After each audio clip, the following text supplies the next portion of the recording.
What's up, guys? Noble Nick back here, and someone mentioned in comments on another video recently of some new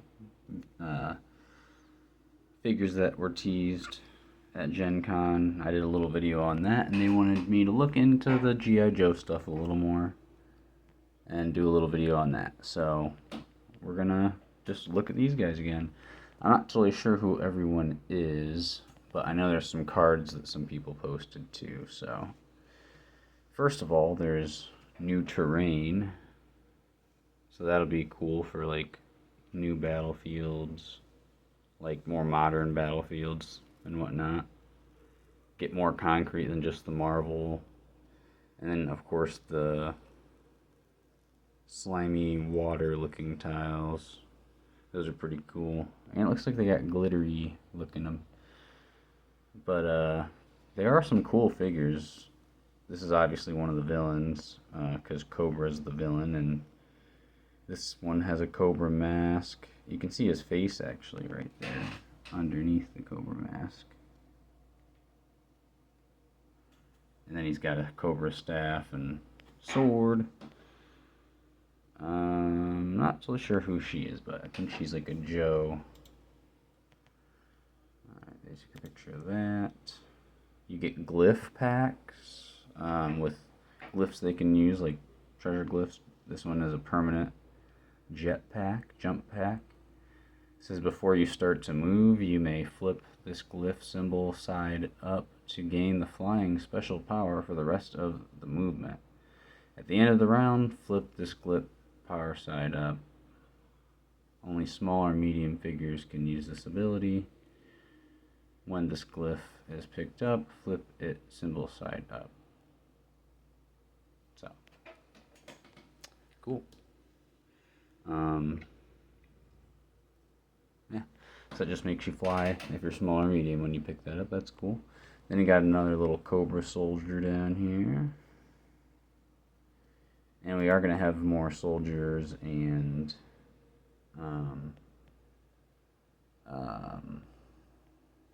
ninjas. Here's a villain here. This is not Utgar, this is Cobra. So the GI Joe stuff is separate, which is pretty cool. You're allowed to play this stuff with the new stuff competitively and contemporary.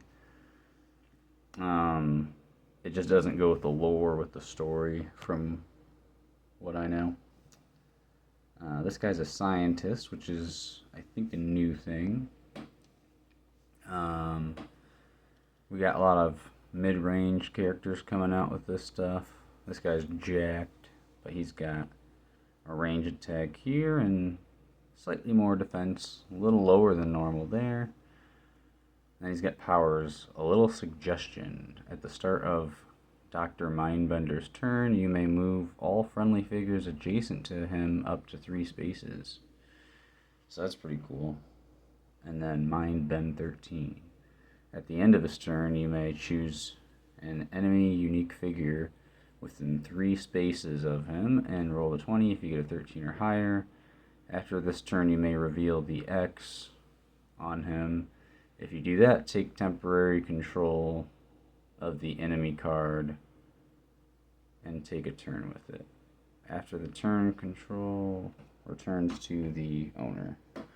So it's a pretty high chance, but you're only allowed to do it once per round since you have the X order marker that you have to reveal. But that's pretty sweet.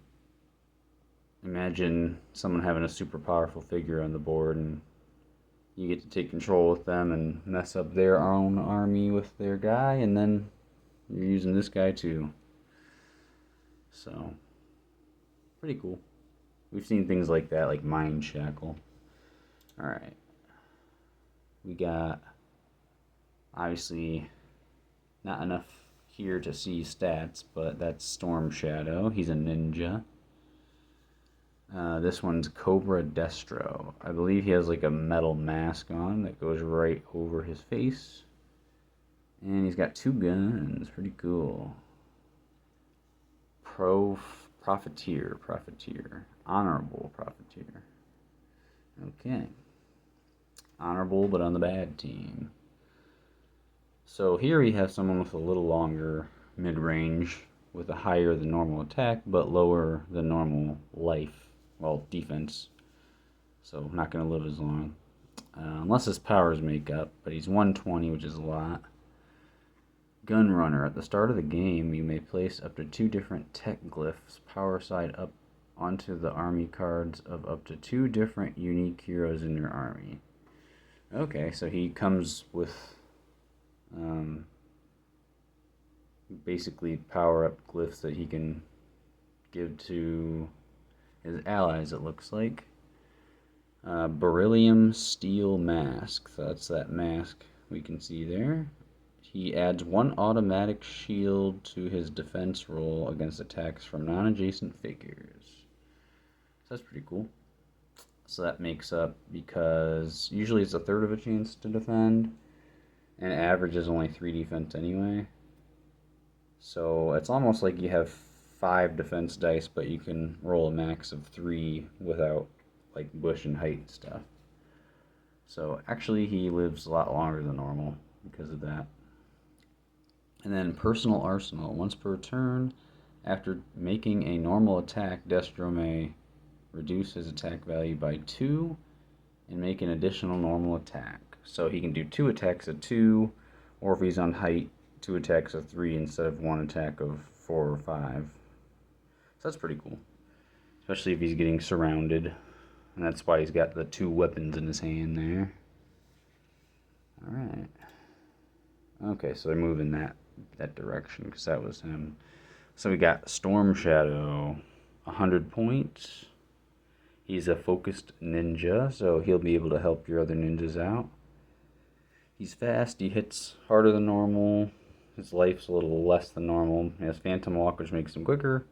He has Whirlwind Assault, attacking all enemies around him. So that makes his offense higher than normal, even more so. And then Nanite Smoke Grenade. Start the game with 3 shadow tiles on this army card. At the end of his turn, you may place a shadow tile from his card onto the battlefield within 3 spaces of him, if the tile fits normally there. So you can basically throw shadow under your own guys or under him 3 times a game. So that's pretty sweet. That's pretty cool. Alright. We've seen that with, what's her name? There's another ninja-looking woman that can put shadow tiles down. Kind of forgetting her name off the top of my head. I can picture her, though. She has, like, 2 blades and whatnot. Alright, so... Boop. Oh. Duh. There we go. So, Cobra Commander. That's the main bad guy. He's got some kind of special purplish pink gem-looking blade with a snake on it. And he's all fancied up.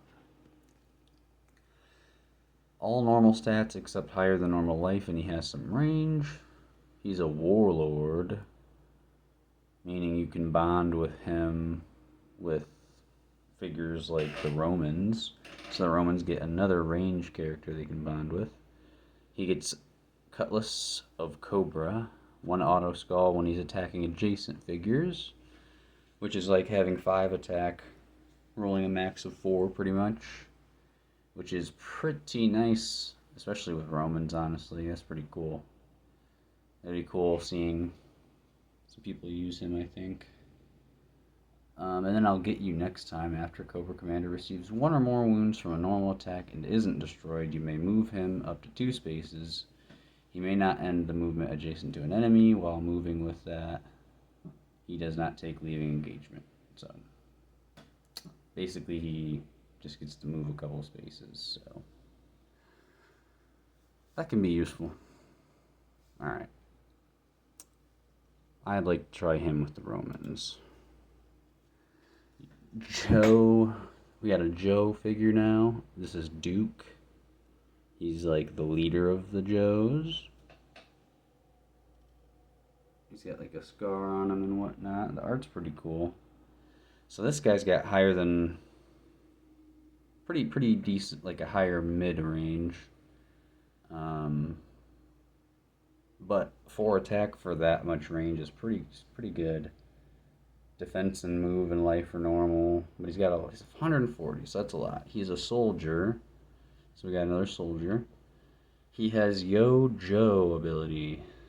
The first time each round, you reveal a numbered order marker on him. Instead of taking a turn with him, you may take a turn with up to 2 G.I. Joe or soldier heroes you control. He can be one of those heroes. So, basically, you can take a turn with him and Sergeant Drake Alexander, or that brown coat. If you got that figure, I can't think of his name. Samuel Brown. You could take a turn with him and Sergeant Drake, or him and Duke. I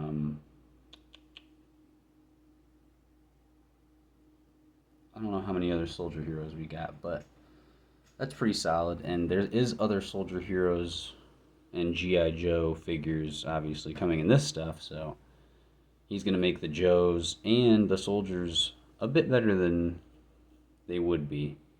Which, for the Joes, obviously, that's cool. For the soldiers, I think, other than Romans and Greeks, a lot of soldiers have been lacking. So, I think he'll be interesting. And you'll probably see him decently often. Alright.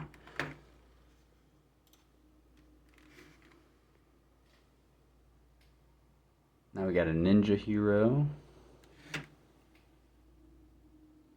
Of course, everyone probably knows him more than anybody else. That'd be Snake Eyes. He's got that sweet sword with the 3 red lines in it.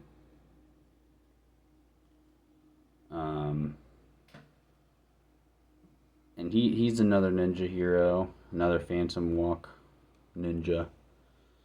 So he's quick. He's even quicker because of that. He has 4 attack, which is better than normal. He has less survivability than normal, but he has evasive 2. So when he's attacked by a non-adjacent figure, he gets 5 defense instead of 3. He gets +2. So that makes him basically survive averagely, depending on who he's fighting. And then Assassinate 2. He adds 2 to his attack when he's attacking an enemy that's not next to any other enemy figure. So that makes his attack go up to 6.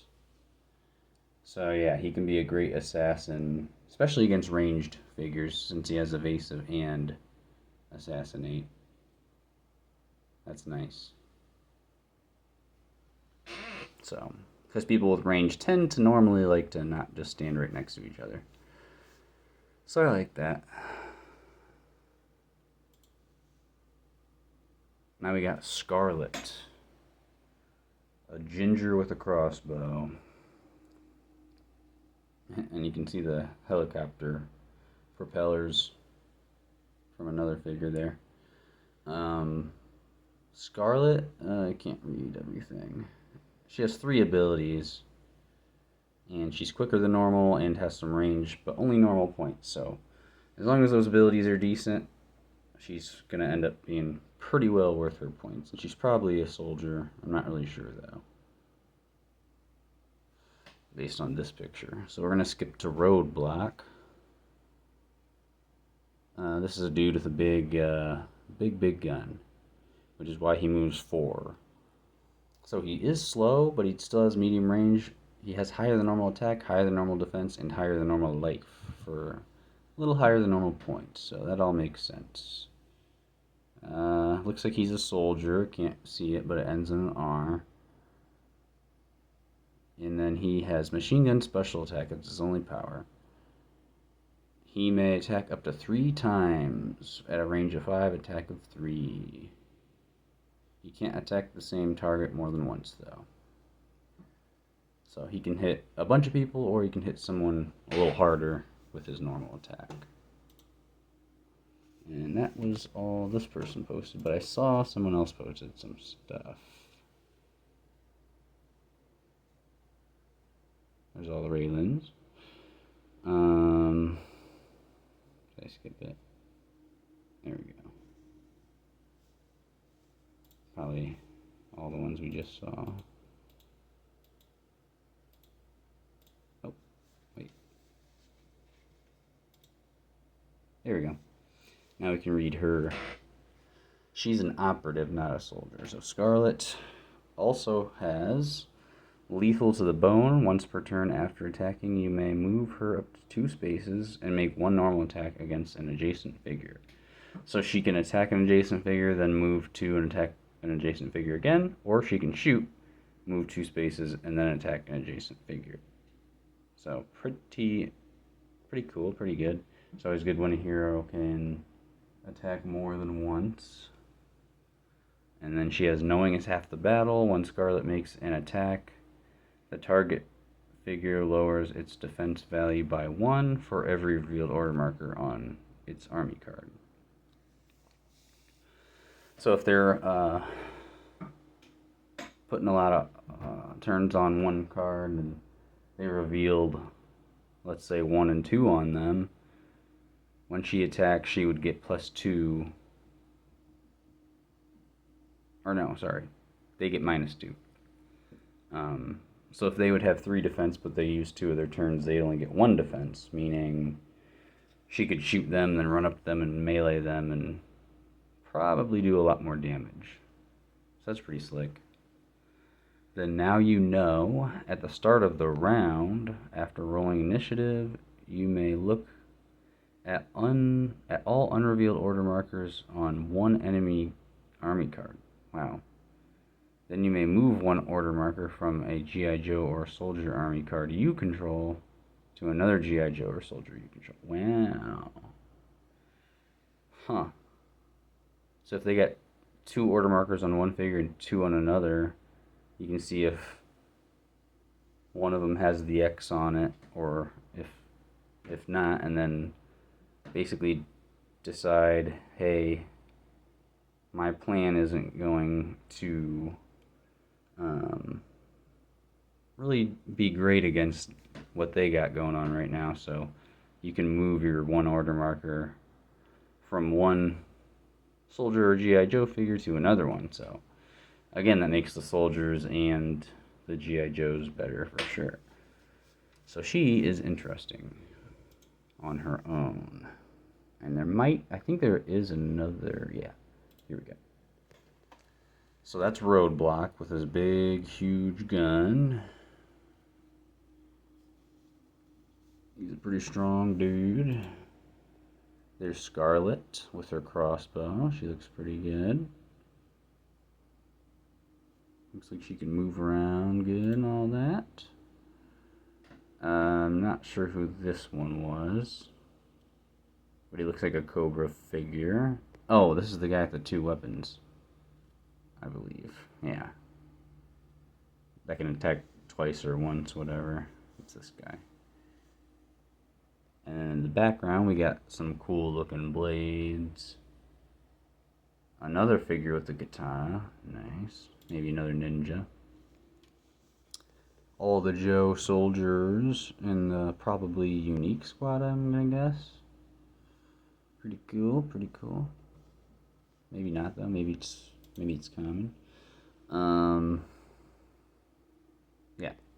So that's pretty cool. So we got a ranged figure that flies, which obviously we have a few of them now with the Vorid and dragons and Ular Kyrie pretty much being the majority of the ones that do that. Here is another one that's a very good ability to fly and shoot. It looks like he takes up 1 space, and he's probably large or huge, so that's pretty sweet.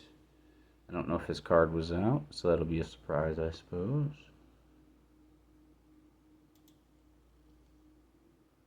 She is throwing a spear. She's one of the Joes. Not sure who. There's him with his crazy snake armor again. You got an operative looking figure there. Cobra.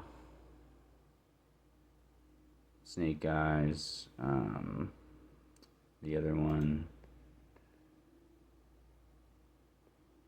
So people who like ninjas and soldiers, you're going to get a lot of new choices.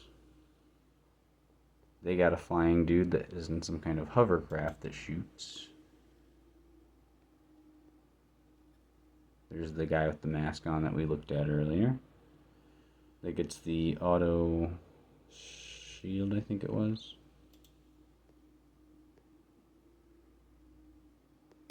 Yeah.